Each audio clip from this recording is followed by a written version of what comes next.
وہ من کا نون ساکن. تو جہاں پہ بھی من کا نون من آ جائے تو وہاں پہ آپ کو ایگزامپل یہ مل سکتی ہے اس کی. ٹھیک ہے. اور اگر من سے آگے جو ہے ساکن ہے تو تب اس کی ایگزامپل آئے گی. اگر من سے آگے جو کلمہ ہے وہ متحرک ہے تو ظاہر ہے پھر تو دو ساکن جمع ہی نہیں ہو رہے. ٹھیک ہے. تو من کے نون ساکن کے بعد لازمی طور پہ آگے ساکن ہونا چاہیے. چوتھا طریقہ, پہلا ساکن من کا نون ہوگا تو اس کو فتحہ دیں گے. جیسے من النبیین, اصل میں تھا من النبیین, تو پہلا ساکن جو تھا نون, من کا نون ساکن تھا, اور دوسرا ساکن جو تھا حمزۃ الوصل کے گرنے کے بعد نبیین کا نون ساکن تھا. دو ساکن دو کلموں میں ایک ساتھ جمع ہو گئے. تو اب اس کو پڑھنے کا طریقہ کیا ہے کہ من کے نون کو ہم زبر دیں, تو یہ ہو جائے گا من النبیین.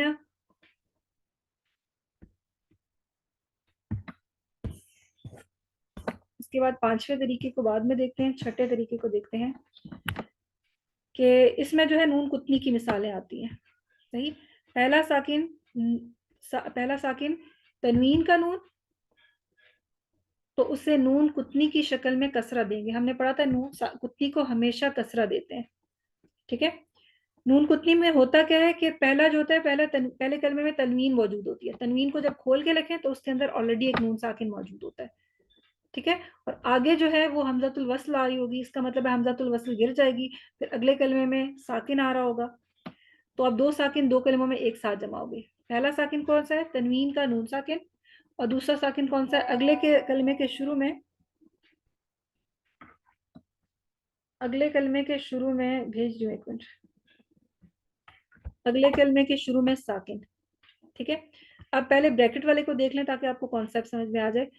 جیسے ہے فخوراً الذین, فخوراً الذین, تو پہلا جو ساکن ہے وہ فخوراً میں جو دو زبر کو کھول کے لکھیں گے, را زبر نون رن, پہلا ساکن جو ہے رن کا نون ساکن ہے فخوراً. اور دوسرا ساکن جو ہے حمزۃ الوصل کے گرنے کے بعد لام کے اندر جو ساکن موجود ہے. دو ساکن دو کلموں میں ایک ساتھ جمع ہو گئے. تو اس کا ازالہ کیسے ہوگا, یہ پڑھے کیسے جائیں گے؟ تنوین کے نون کو زیر دیں گے, یعنی نون کتنی کو زیر کی شکل میں دے کے آگے ملائیں گے. تو یہ ہو جائے گا فخوراً الذین, فخوراً الذین.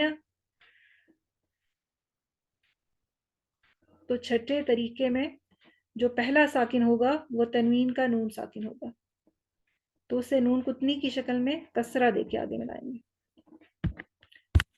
یہاں تک آپ لوگوں کو سمجھ میں آ گیا؟ اگر کوئی سوال ہے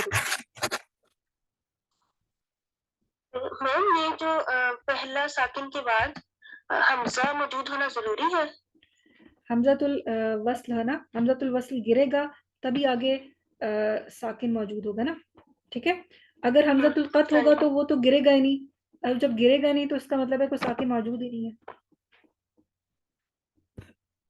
صحیح. اور اگر تنوین کے بعد اگر کوئی حمزۃ القطع آ گیا ہے تو پھر وہاں پہ تو ہم جو قاعدہ اپلائی کریں گے وہ اظہار حلقی کا کریں گے. تو لازمی طور پہ حمزۃ الوصل ہونا لازمی ہے. جی, اگر کوئی سوال ہے تو پوچھ لیں.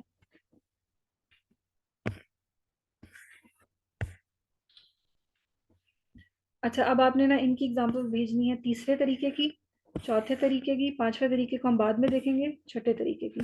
ٹھیک ہے. اور یہ لین کو یاد رکھیے گا, واو ساکن سے پہلے زبر ہوگا. ہر واو ساکن کو آپ نے اس کو کنسیڈر نہیں کرنا. واو ساکن سے پہلے جو ہے وہ زبر ہوگا تو تب لین موجود ہوگا. یا ساکن سے پہلے زبر ہوگا تو تب موجود ہوگا.